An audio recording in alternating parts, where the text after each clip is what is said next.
હવે આજનો જે વિષય છે, ટોપિક છે સંકેન્દ્રિત અયસ્કમાંથી અપરિકૃત એટલે કે અશુદ્ધ ધાતુનું નિષ્કર્ષણ.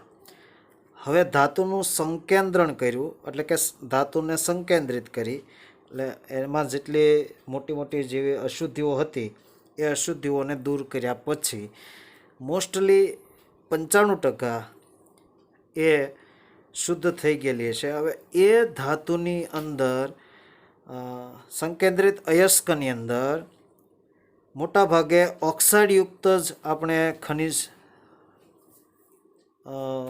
ખનિજ છે એ સિલેક્ટ કરેલી છે. હવે ઓક્સાઇડયુક્ત ખનિજ હોય તો સહેલાઈથી એનું રિડક્શન કરી શકાય, અને જો સલ્ફાઇડયુક્ત હોય તો સહેલાઈથી રિડક્શન કરી શકાતું નથી. એના માટે એક તો સલ્ફર છે, સલ્ફરમાંથી જ્યારે એને હવાની હાજરીમાં બાળવામાં આવે ત્યારે એમાંથી સલ્ફર ડાયોક્સાઇડ ઉત્પન્ન થાય, અને આ સલ્ફર ડાયોક્સાઇડ જો વાતાવરણમાં જાય તો વાતાવરણને પ્રદૂષિત કરે છે. માટે એવી અયસ્ક પસંદ કરવામાં આવે કે જે ઓક્સાઇડયુક્ત હોય. એ ઓક્સાઇડયુક્ત હોય એવી અયસ્કને પસંદ કરવાની. તો પહેલાં આપણે એવી અયસ્કને પસંદ કરી અને એનું સંકેન્દ્રણ કર્યું. હવે એ સંકેન્દ્રણ કરેલી અયસ્કમાંથી અશુદ્ધિઓનું નિષ્કર્ષણ કરવાનું, એટલે કે અશુદ્ધિઓને બને એટલી દૂર, હજી પણ દૂર કરવાની છે. તો પહેલાં આપણે જે સંકેન્દ્રિત કરી છે તેનું રિડક્શન કરવાનું હોય છે. એટલે સંકેન્દ્રિત અયસ્કમાંથી ધાતુનું રિડક્શન કરીને મેળવી શકાય છે. ધાતુનું શું કરવાનું? રિડક્શન કરો. અને રિડક્શન કરીએ એટલે ઓક્સિજન દૂર થશે. ઓક્સિજન દૂર થવાની પ્રક્રિયાને કહેવાય રિડક્શન. ઓક્સિજન દૂર કરવાનું, દાખલા તરીકે આયર્નનો ઓક્સાઇડ છે Fe2O3, તો Fe2O3માંથી ઓક્સિજનને દૂર કરવું એટલે રિડક્શન. તો આવી રીતે રિડક્શન કરી અને આપણે ધાતુના સ્વરૂપમાં આપણે મેળવવાની છે. તો આ માટે સંકેન્દ્રિત અયસ્કને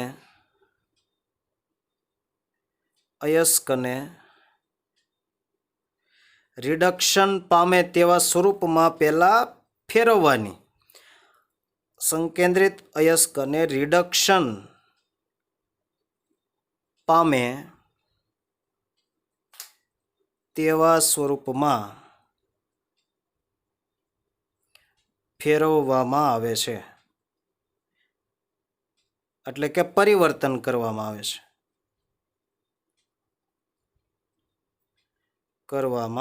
આવે છે. હવે આપણે કોપર પાયરેટ અયસ્ક લીધી હોય તો એની અંદર સલ્ફર હોય છે. તો સલ્ફરને એવા સ્વરૂપમાં ફેરવો, એટલે એની ખનિજને બને ત્યાં સુધી ઓક્સાઇડમાં પહેલાં ફેરવો, અને ઓક્સાઇડમાં ફેર્યા બાદ એનું રિડક્શન સરળતાથી થઈ જાય છે, જેથી કરીને ધાતુને છૂટી પાડવામાં ઓછી ટ્રબલ પડે, ઓછી તકલીફ પડે. તો દાખલા તરીકે વાત કરીએ, દાખલા તરીકે સલ્ફાઇડયુક્ત અયસ્ક. સલ્ફાઇડયુક્ત અયસ્ક એટલે કાચી ધાતુ. અયસ્કોને પહેલાં ઓક્સાઇડમાં પરિવર્તન કરવામાં આવે છે.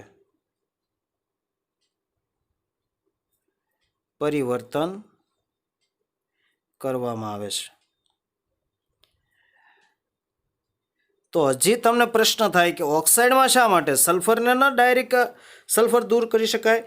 સલ્ફરને દૂર કરવો ખૂબ અઘરો છે.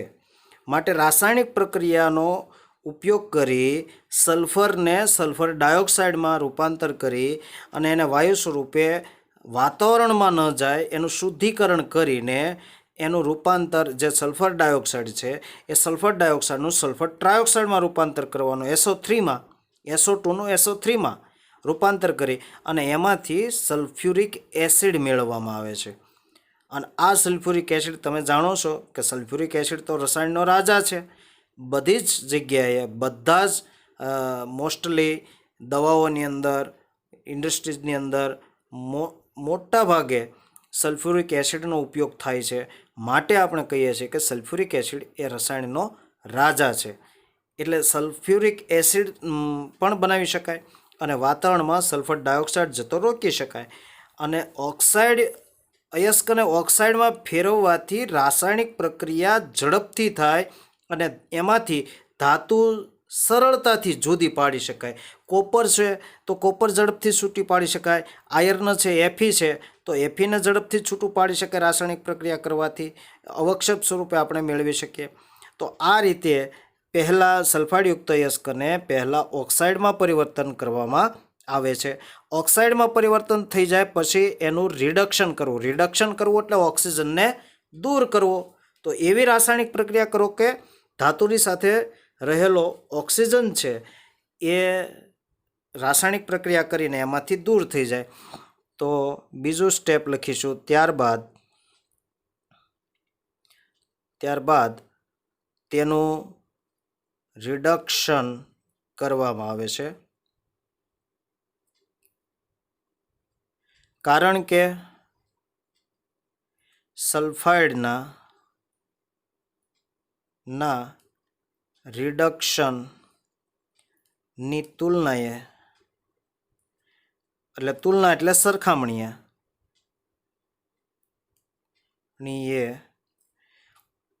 ઓક્સાઇડનું રિડક્શન કરવું સરળ હોય છે. સલ્ફાઇડનું રિડક્શન સરળતાથી થતું નથી, જ્યારે ઓક્સાઇડ છે એનું રિડક્શન ખૂબ સરળતાથી થઈ જાય છે. માટે અયસ્કને પહેલાં ઓક્સાઇડમાં રૂપાંતર કરવાનું. ઓક્સાઇડમાં રૂપાંતર થઈ જાય એટલે સરળતાથી એનું રિડક્શન કરી શકાય છે. તો રિડક્શન કરવા માટે બે તબક્કાઓને અનુસરવું પડે છે. આથી અયસ્કમાંથી ધાતુનું અલગીકરણ કરવા માટે બે તબક્કાઓ સમાવેશ થાય છે.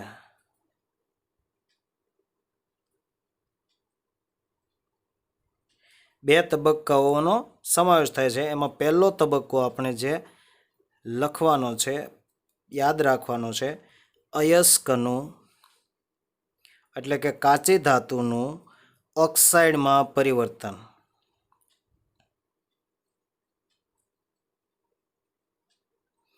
પહેલું કામ આપણે જે નિષ્કર્ષણ કરી, સંકેન્દ્રણ કરી, સંકેન્દ્રિત અયસ્ક આપણે આગળની પદ્ધતિઓ જોઈ, ફીણ પ્લવન પદ્ધતિ, મેગ્નેટ એટલે કે ચુંબકીય અલગીકરણ પદ્ધતિ, નિક્ષાલન પદ્ધતિ, આ પદ્ધતિઓ દ્વારા અશુદ્ધિઓને બને તેટલી વધુ દૂર કરીને શુદ્ધતા તરફ જવું.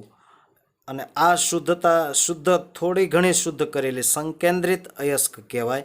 એ અયસ્કમાં હવે જો સલ્ફાઇડયુક્ત હોય તો એનું પરિવર્તન ઓક્સાઇડમાં કરવાનું, અને જો ઓક્સાઇડ જ હોય, પહેલેથી જ ઓક્સાઇડયુક્ત ખનિજ હોય તો એનું રિડક્શન કરવાનું. એટલે પહેલું અયસ્કનું ઓક્સાઇડમાં પરિવર્તન કરવાનું. ઓક્સાઇડમાં પરિવર્તન થઈ જાય એટલે આપણે હવે એનું રિડક્શન કરવાનું. એટલે કે ઓક્સાઇડયુક્ત અયસ્કનું ધાતુમાં રિડક્શન કરવાનું. એટલે અહીં આ બે તબક્કાને તમે અનુસરશો એટલે તમને જે ધાતુ મળશે એ સીધી ધાતુ સ્વરૂપે મળશે. એ અશુદ્ધિઓ એમાંથી 99% અશુદ્ધિઓ દૂર થઈ જશે, એટલે 99% શુદ્ધતાવાળી ધાતુ તમને પ્રાપ્ત થશે. હવે એમાં પહેલો તબક્કો છે અયસ્કનું ઓક્સાઇડમાં પરિવર્તન. તો અયસ્કનું ઓક્સાઇડમાં પરિવર્તન કરવા માટેની 2 પદ્ધતિઓ છે. અયસ્કનું ઓક્સાઇડમાં પરિવર્તન કરવાની 2 પદ્ધતિ છે. એક પહેલી નિસ્તાપન પદ્ધતિ, જેને કેલ્સિનેશન કહેવાય.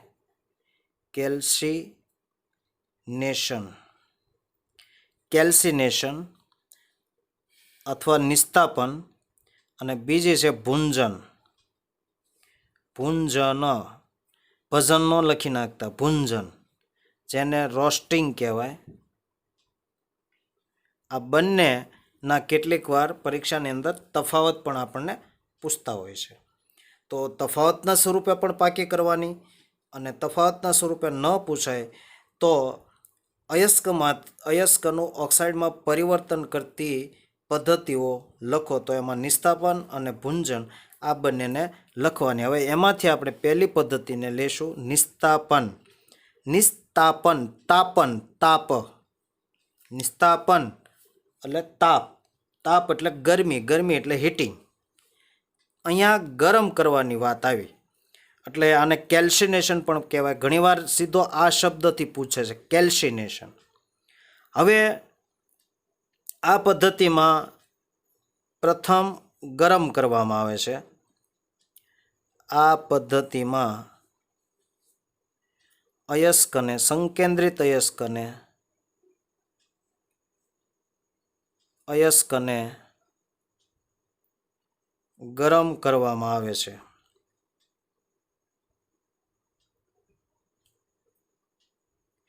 હવે ગરમ કરશું એટલે શું થશે? તેની અંદર રહેલી કેટલીક એવી અશુદ્ધિઓ હોય કે એનું બાષ્પીભવન થઈ જાય, એટલે બાષ્પ એટલે વરાળ સ્વરૂપે દૂર થઈ જાય. તો જેને કારણે શું થાય? જેથી તેમાં રહેલી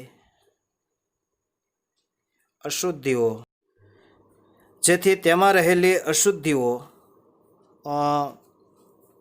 બાષ્પ સ્વરૂપે, બાષ્પશીલ દ્રવ્ય એમાંથી દૂર થઈ જાય. તેથી તેમાં રહેલી અશુદ્ધિઓ અથવા તો તેમાં રહેલી અશુદ્ધિઓ,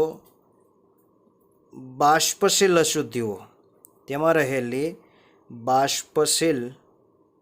અશુદ્ધિઓ દૂર થાય છે. હવે આ પ્રક્રિયાની અંદર બાકી પાછળ શું વધે? તો કે હવે એમાં ધાતુના ઓક્સાઇડ જ બાકી રહે છે. બાકીની બાષ્પશીલ અશુદ્ધિઓ એમાંથી દૂર થઈ ગઈ. હવે જે પાછળ વધ્યું એ માત્ર ને માત્ર ધાતુના ઓક્સાઇડ જ બાકી રહે છે. તો આ પ્રક્રિયામાં ધાતુના ઓક્સાઇડ જ બાકી રહે છે. અથવા તો એમ કહી શકાય કે આ પ્રક્રિયા ધાતુના ઓક્સાઇડને જ બાકી રહેવા દે છે. બાકીનું બધું એમાંથી મોસ્ટલી મોટા ભાગનું છે એ દૂર થઈ જાય છે. તો આપણે ઉદાહરણના રિએક્શન જોઈએ તો એક પહેલું ધાતુના ઓક્સાઇડનું ઉદાહરણ લઈએ તો iron oxide Fe2O3 into XH2O. આ ઘન પદાર્થ છે જેને આપણે ગરમ કરવાનો છે. ગરમ કરીશું એટલે એમાંથી આનું રૂપાંતર આ જે બાષ્પશીલ પાણી સ્વરૂપે એમાં ભેજ રહેલો છે એ દૂર થઈ જાય, અને એમાંથી માત્ર Fe2O3 સોલિડ અને XH2O છે, પાણીના અણુઓ છે, એ બાષ્પ સ્વરૂપે दूर थई जाय छे एटले मात्र ऑक्साइड स्वरूप ज हवे पाछळ बाकी रह्युं। बीजी रिएक्शन जोईए ऑक्साइड वाળી तो झिंक कार्बोनेट ZnCO3 जेने गरम करवामां आवे तो तेमांथी कार्बन डाइऑक्साइड दूर थई जाय એટલે ઝીંક છે એનું રૂપાંતર ઝીંક ઓક્સાઇડમાં થઈ જાય ZnO solid plus CO2 gas એમાંથી મુક્ત થઈ જાય એટલે ઓક્સાઇડમાં રૂપાંતર પામ્યું। ત્રીજું ઉદાહરણ આપણે જોઈએ તો ત્રીજા ઉદાહરણમાં કેલ્શિયમ કાર્બોનેટ અને મેગ્નેશિયમ કાર્બોનેટનું સંયોજન જેને આપણે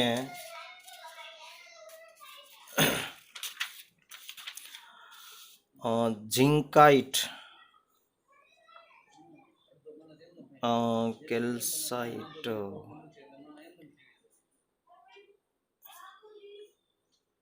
મેલેકાઇટ તરીકે ઓળખવામાં આવે છે। CaCO3 અને MgCO3 ના સંયોજનને મેલેકાઇટ કહેવામાં આવે છે। તો આ મેલેકાઇટ લીધો અને આ મેલેકાઇટ છે એને ગરમ કરીએ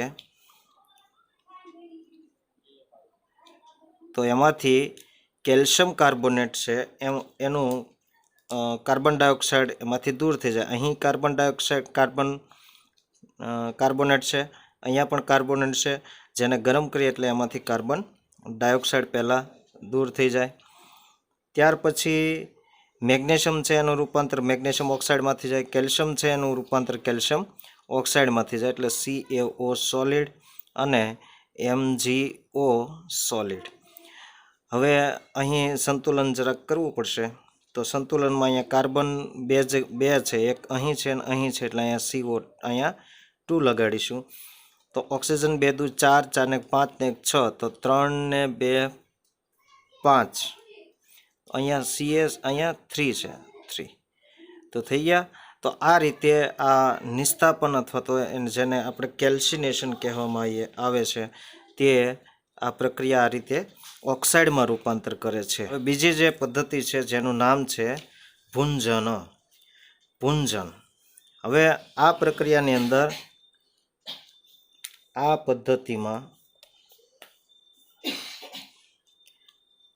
પદ્ધતિમાં અયસ્કને ધાતુના ગલન બિંદુથી નીચા તાપમાને હવાના પૂરતા પુરવઠા સાથે ગરમ કરવામાં આવે છે। જે ધાતુ હોય આપણે જે ધાતુને આપણે છૂટી પાડવાની છે એ ધાતુ કરતાં નીચા તાપમાને દાખલા તરીકે લોખંડ છે તો લોખંડ 1500 થી 1700 કેલ્વિન તાપમાને પીગળે તો એની કરતાં નીચા તાપમાન રાખશો એટલે એની અંદર રહેલી અશુદ્ધિઓ છે ખાસ કરીને સલ્ફાઇડયુક્ત જે ખનિજ છે એ સલ્ફાઇડયુક્ત ખનિજનું ઓક્સિજન સાથે સંયોજન થઈ અને એમાંથી સલ્ફર ડાયોક્સાઇડ સ્વરૂપે દૂર થશે જેથી કરીને જે સલ્ફાઇડયુક્ત ખનિજ છે એનું રૂપાંતર ઓક્સાઇડમાં થાય એટલે આ ખાસ ભુંજન જે છે એ સલ્ફાઇડયુક્ત ખનિજને ઓક્સાઇડમાં રૂપાંતર કરવાની પદ્ધતિ તરીકે અગત્યનું છે। તો આ પદ્ધતિમાં અયસ્કને ધાતુના ગલન બિંદુ એટલે ગબીથી નીચા તાપમાને હવાના પૂરતા પ્રમાણ સાથે ગરમ કરવામાં આવે છે।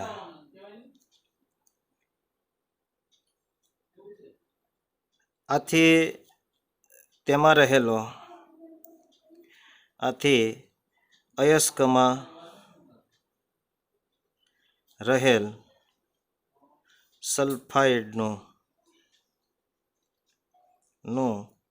સલ્ફેટમાં અથવા તો સલ્ફર ડાયોક્સાઇડમાં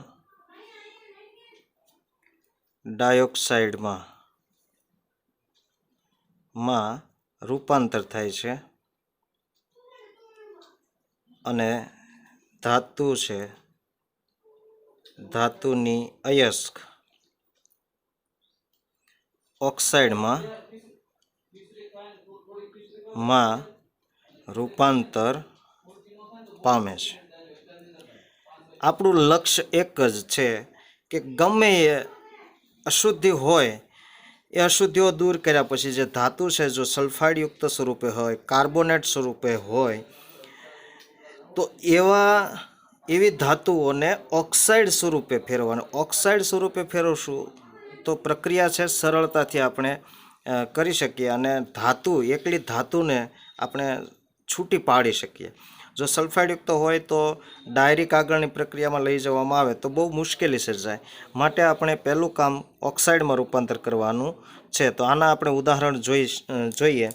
તો પહેલું ઉદાહરણ આપણે લઈએ કે ઝિંક સલ્ફેટ ZnS, જેની ઓક્સિજનના પૂરતા પુરવઠા સાથે એટલે કે પૂરતા પ્રમાણ સાથે ગરમ કરીએ તો ઝિંક છે એ ઓક્સિજન સાથે પ્રક્રિયા કરશે અને ઝિંક ઓક્સાઇડમાં રૂપાંતર પામશે. ઝિંક ઓક્સાઇડ સોલિડ અને વત્તા આમાંથી સલ્ફર છે એ ઓક્સિજન પૂરતા પ્રમાણમાં છે.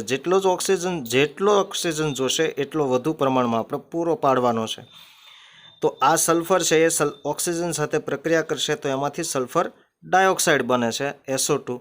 હવે આ વાયુ છે એ વાયુને વાતાવરણમાં છોડવામાં આવતો નથી. ખાસ યાદ રાખજો, વાતાવરણમાં છોડવામાં આવે તો વાતાવરણ પ્રદૂષિત થાય છે અને પ્રદૂષિત થયેલું વાતાવરણ છે એ એસિડ વર્ષા માટે જવાબદાર છે. કારણ કે સલ્ફર ડાયોક્સાઇડ વાતાવરણમાં જાય તો વાતાવરણમાં રહેલા પાણીનો ભેજ સાથે પ્રક્રિયા કરી અને સલ્ફર ડાયોક્સાઇડ બનાવે છે, સલ્ફ્યુરિક એસિડ બનાવે છે અને સલ્ફ્યુરિક એસિડ વરસાદના પાણીની અંદર દ્રાવ્ય થઈ જાય ભેજની અંદર અને જેને કારણે એસિડ વર્ષાઓ કેટલાક વિસ્તારની અંદર થતી હોય છે.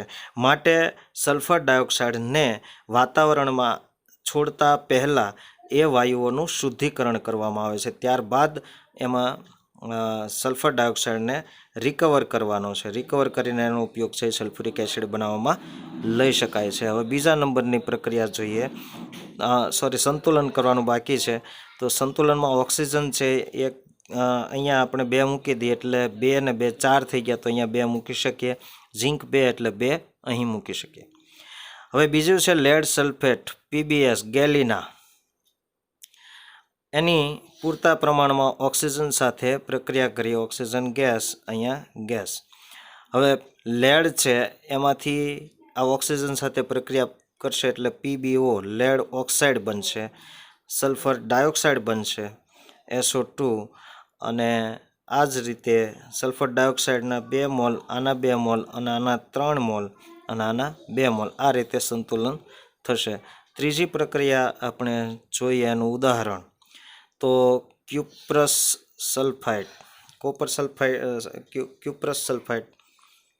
એની પ્રક્રિયા ઓક્સિજન સાથે 3 મોલ ઓક્સિજન સાથે કરશું, જેથી કરીને એમાંથી ક્યુપ્રાઇટ ઓક્સાઇડ, કોપર ઓક્સાઇડ Cu2O માં રૂપાંતર થશે અને સલ્ફર ડાયોક્સાઇડ 2 મોલ સલ્ફર ડાયોક્સાઇડના બનશે. 2 કોપર એટલે 2 કોપર, 2 ને 2 4, અહીં 4 એટલે 4, સલ્ફર 2, ઓક્સિજન 3 દુ 6, 2 ને 2 4, 4 ને 2 6.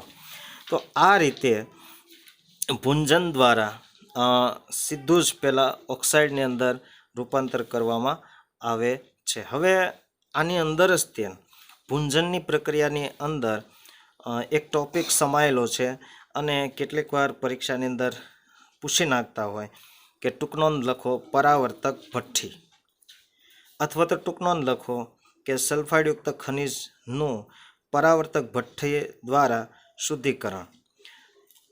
એટલે એ ટોપિકને આની અંદર સમાવેશ કરવામાં આવ્યો છે, પરાવર્તક ભઠ્ઠી દ્વારા ભૂંજન. હવે આ પરાવર્તક ભઠ્ઠી દ્વારા ભૂંજન કરવામાં આવે છે. એમાં ખાસ કરીને કોપરની સલ્ફાઇડ અયસ્કને આ પરાવર્તક ભઠ્ઠીમાં ગરમ કરવામાં આવે છે. પરાવર્તક ભઠ્ઠી, આ ભઠ્ઠીનું નામ છે પરાવર્તક ભઠ્ઠી. અને આ પરાવર્તક ભઠ્ઠીની અંદર એને ગરમ કરવામાં, પણ કેવી અયસ્ક લેવાની છે? સલ્ફાઇડ યુક્ત કોપરની સલ્ફાઇડયુક્ત અયસ્કને આની અંદર લેવામાં આવે છે. અહીં અયસ્કનો ભૂકો કરી અને ભરી દેવામાં આવે છે.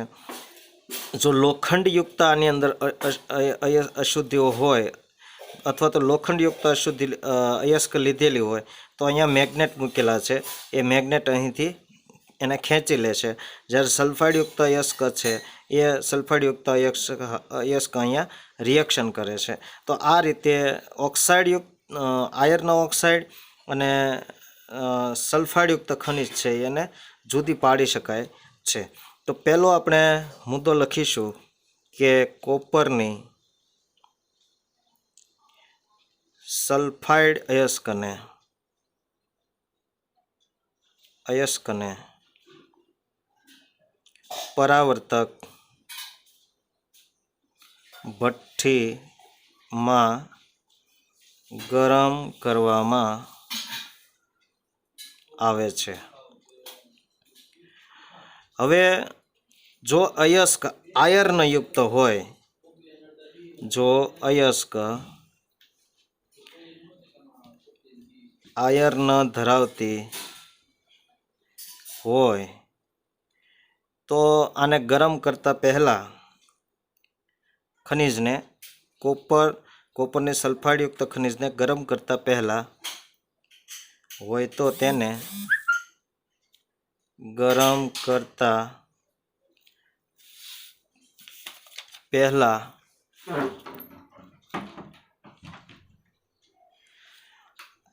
આ બની શકે કે ખોદકામ કર્યું છે એટલે એની અંદર રેતી તો થોડા ઘણા પ્રમાણમાં રહેલી હોય છે. એટલે જો અયસ્ક તમે જો કોપર અયસ્ક લ્યો તો પણ એનું શુદ્ધિકરણ અહીંયા ઓક્સાઇડમાં રૂપાંતર થઈ શકે છે. અને જો આયર્ન ધરાવતી અયસ્ક લો તો પહેલાં તમારે એને સિલિકા એટલે કે રેતી સાથે મિશ્ર કરવામાં આવશે. ગરમ કરતાં પહેલાં સિલિકા એટલે રેતી, સિલિકા એટલે SiO2 સાથે મિશ્ર કરવામાં આવે છે.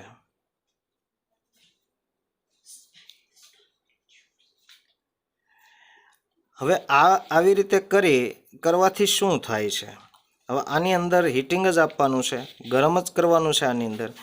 એટલે આયર્ન ઓક્સાઇડમાંથી જે આયર્ન છે એની અંદર રેતી શા માટે ઉમેરવામાં આવી? મેન વસ્તુ એ કે રેતી એટલા માટે ઉમેરવામાં આવી કે આયર્ન છે એ આયર્ન રેતી એટલે કે સિલિકા સાથે પ્રક્રિયા કરી અને આયર્ન સિલિકેટ નામનો સ્લેગ બનાવે છે. સ્લેગ એટલે ધાતુ મલ બનાવે, જેને સ્લેગય કહી શકાય. અને એને નવી NCERTની ભાષા પ્રમાણે ધાતુમલ તરીકે ઓળખવામાં આવશે. માટે આની અંદર જો આયર્નયુક્ત ખનિજ અશુદ્ધિ તરીકે હોય, આની અંદર સલ્ફાઇડયુક્ત કોપર સલ્ફાઇડમાં જો આયર્ન ની અશુદ્ધિઓ હોય તો એને દૂર કરવા માટે થઈને પ્રથમ સિલિકા ઉમેરવાની અને સિલિકા ઉમેર્યા બાદ એને ગરમ કરવાની. ગરમ કરશો એટલે આયર્ન ઓક્સાઇડ યુક્ત અયસ્ક છે એ સિલિકા સાથે પ્રક્રિયા કરશે અને સિલિકા સાથે પ્રક્રિયા કરી અને આયર્ન સિલિકેટ નામનો સ્નેગ એટલે કે ધાતુમલ બનાવી અને એને દૂર કરે છે, જે અહીંયા નીચેના ભાગમાં એકઠો થાય છે. પછી હવે આથી આયર્ન ઓક્સાઇડ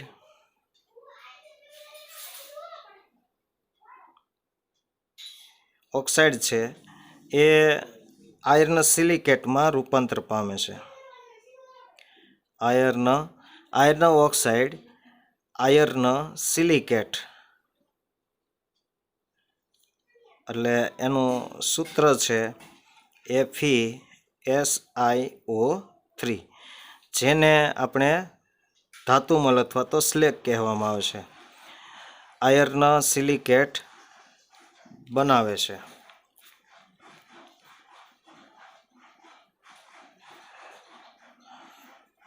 આ આયર્ન સિલિકેટને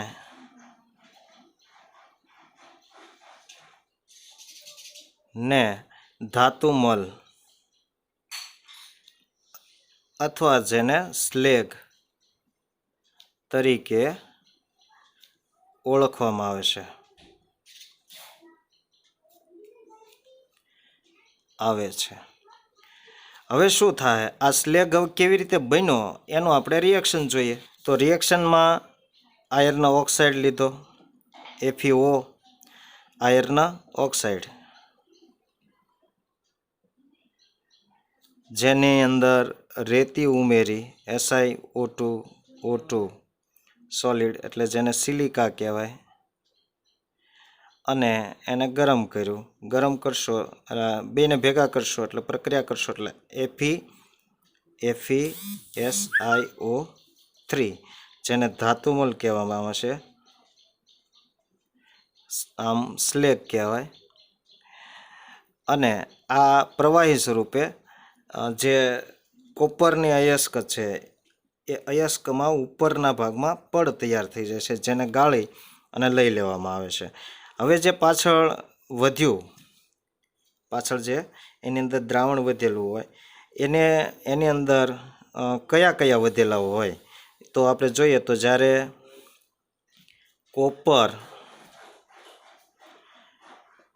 કોપરની અશુદ્ધિઓ છે, કોપર અયસ્ક છે, એ કોપર અયસ્ક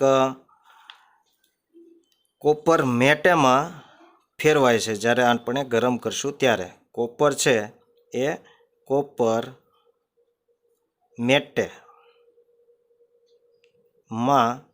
ફેરવાય છે। જ્યારે આ બધું ભેગું કરશો ત્યારે આયર્ન ઓક્સાઇડ છે એ સિલિકા સાથે પ્રક્રિયા કરી અને સ્લેગમાં રૂપાંતર પામે છે। જ્યારે કોપર અયસ્ક છે એ કોપર અયસ્કનું રૂપાંતર કોપર મેટેમાં થાય છે। કોપર મેટેમાં શું હોય છે, કોપર મેટે કોને કહેવાય? ઘણીવાર આ પરીક્ષામાં પૂછી નાખે કોપર મેટે નીચેનામાંથી કયું કોપર મેટે કહેવાય, કયું સંયોજન કોપર મેટે કહેવાય? તો કોપર મેટે એને કહેવાય કે કોપર સલ્ફાઇડ એટલે Cu2S, જેને કોપર સલ્ફાઇડ અને આયર્ન સલ્ફાઇડ એટલે FeS આયર્ન સલ્ફાઇડ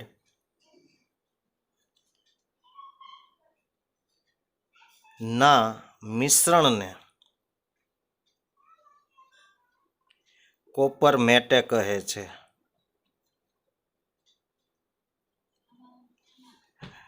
તો ઘણીવાર પરીક્ષાની અંદર આવી રીતે આપેલું હોય Cu2S વત્તા FeS, ઓપ્શનની અંદર આવું એક ઓપ્શન લખીને આપેલું હોય તો કોપર મેટે છે એ Cu2S અને FeSનું મિશ્રણ છે, જેને મેટે તરીકે ઓળખવામાં આવે છે। હવે પ્રક્રિયા દરમિયાન જે ઉત્પન્ન થતો, આગળ જોયું એમ પ્રક્રિયા દરમિયાન સલ્ફર ડાયોક્સાઇડ ઉત્પન્ન થાય છે। પ્રક્રિયા દરમિયાન ઉત્પન્ન થતો SO2 એટલે સલ્ફર ડાયોક્સાઇડ વાયુ ને H2SO4 ના એટલે કે સલ્ફ્યુરિક એસિડના ઉત્પાદનમાં ઉપયોગમાં લેવાય છે।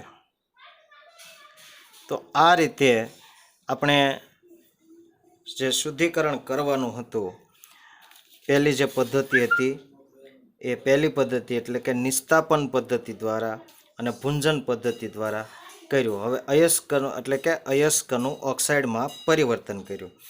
હવે જે આપણને આ ઓક્સાઇડ મળ્યો છે, આ ઓક્સાઇડનું હવે રિડક્શન પ્રક્રિયા કરવાની, એટલે બીજો બી પાર્ટ લઈએ તો ઓક્સાઇડનું ધાતુમાં રિડક્શન।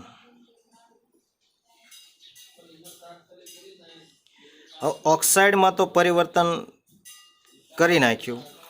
ઓક્સાઇડમાં પરિવર્તન કર્યા બાદ હવે સરળતાથી આપણે એને રિડક્શન કરવું એટલે ઓક્સાઇડનું રિડક્શન કરવું એટલે એમાં રહેલો ઓક્સિજન છે, દાખલા તરીકે અહીં જે આ ઓક્સાઇડ છે, આ ઓક્સિજન, આ ઓક્સાઇડ એટલે આ ઓક્સિજન, આ ઓક્સાઇડ છે એનું રિડક્શન કરશું એટલે અહીંથી આ દૂર થઈ જાય, અને અહીંથી આ દૂર થઈ જાય એટલે માત્ર પછી પાછળ ધાતુ જ બાકી રહે છે. તો અયસ્ક ધાતુના રિડક્શન દ્વારા આપણે ધાતુ મેળવવાની છે. તો પેલો આના માટે રિડક્શન કર્તાઓની જરૂર પડશે. રિડક્શન કર્તાઓની જરૂર પડશે. ધાતુના ઓક્સાઇડમાં રિડક્શન કર્તાઓ આપણે બહારથી ઉમેરવા પડે. તો ખાસ કરીને એવા ધાતુના રિડક્શન કરતા હોય કે ધાતુની અંદર રહેલા ઓક્સાઇડને દૂર કરવા માટે કોણ વપરાય? તો કે કાર્બન છે અથવા તો કાર્બન મોનોક્સાઇડ છે કે એ સરળતાથી ઓક્સિજન સાથે પ્રક્રિયા કરીને, એટલે એમાંથી કાર્બન મોનોક્સાઇડ અથવા કાર્બન ડાયોક્સાઇડ છે એ સરળતાથી દૂર કરી શકાય. તો પહેલો મુદ્દો લખીશું કે ધાતુ ઓક્સાઇડના રિડક્શન કરવા માટે તેને રિડક્શન કરતા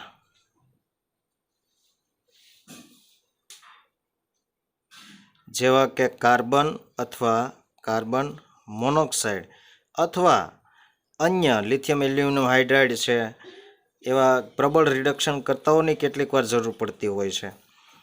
સોડિયમ એલ્યુમિનિયમ હાઇડ્રેટ પણ પ્રબળ રિડક્શન કરતા છે. આ બંને નિર્બળ રિડક્શન કરતા છે. તો એવા અન્ય કોઈ ધાતુ પણ ઉમેરવામાં આવે એટલે રિડક્શન કરતા તરીકે વર્તતી અન્ય કોઈ ધાતુ સાથે ગરમ કરવામાં આવે છે.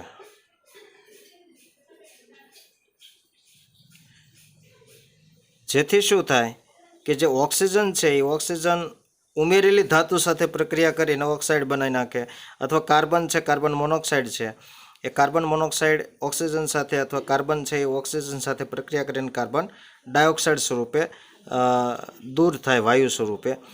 હવે રિડક્શન કરતા પદાર્થો, રિડક્શન કરતા દાખલા તરીકે કાર્બન, રિડક્શન કરતા પદાર્થ ધાતુ ઓક્સાઇડ સાથે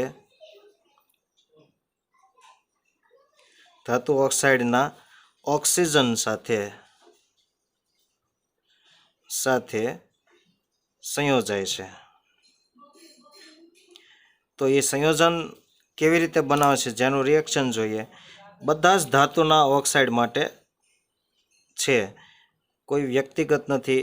એક્સ ઓ વાય આ બધા જ ધાતુના ઓક્સાઇડ છે, અને જેની કાર્બન સાથે વાય મોલ કાર્બન સાથે પ્રક્રિયા કરી એટલે કે ગરમ કરવામાં આવે છે. એટલે આ કાર્બન છે, આ કાર્બન આ ઓક્સિજન સાથે પ્રક્રિયા કરશે અને એને ખેંચી લેશે. ધાતુના ઓક્સાઇડમાંથી ઓક્સિજનને દૂર કરવો જેને રિડક્શન કહેવામાં આવે છે. તો પાછળ પછી બાકી રહે ધાતુ. તો એક્સ મોલ ધાતુ રહી, મેટલ એટલે ધાતુ, એમ એટલે ધાતુ, plus Y CO carbon monoxide, Y mole carbon મોનોક્સાઇડના બને છે. હવે કેટલીક ધાતુઓ છે એ ઓક્સાઇડ, કેટલીક ધાતુના ઓક્સાઇડ છે ખૂબ સહેલાઈથી રિડક્શન પામતા હોય છે. કેટલાક ધાતુ ઓક્સાઇડ ખૂબ સહેલાઈથી રિડક્શન પામે છે, પરંતુ કેટલાક ધાતુના ઓક્સાઇડ એવા હોય કે એકદમ સરળ પદ્ધતિથી રૂપાંતર નથી પામતા. દાખલા તરીકે આપણે એલ્યુમિના છે, તો એલ્યુમિના છે ખૂબ સરળતાથી રિડક્શન નથી પામતા. તો એના માટે હોલ હેરોલ્ડ પદ્ધતિનો ઉપયોગ કરી ઊંચા તાપમાને એનું રિડક્શન કરવામાં આવે છે, વિદ્યુત આપીને એનું રિડક્શન કરવામાં આવે છે. તો એવી રીતે જ્યારે કેટલાક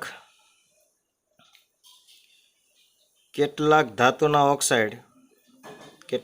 ઓક્સાઇડ અથવા ધાતુના ઓક્સાઇડ લખો, કોઈ વાંધો નહીં. ઓક્સાઇડનું રિડક્શન ખૂબ મુશ્કેલીથી થાય છે. ખૂબ જ મુશ્કેલીથી.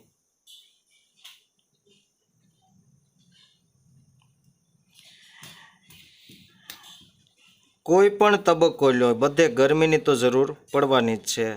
આ દરેક તબક્કામાં ગરમીની જરૂર પડે છે. એટલે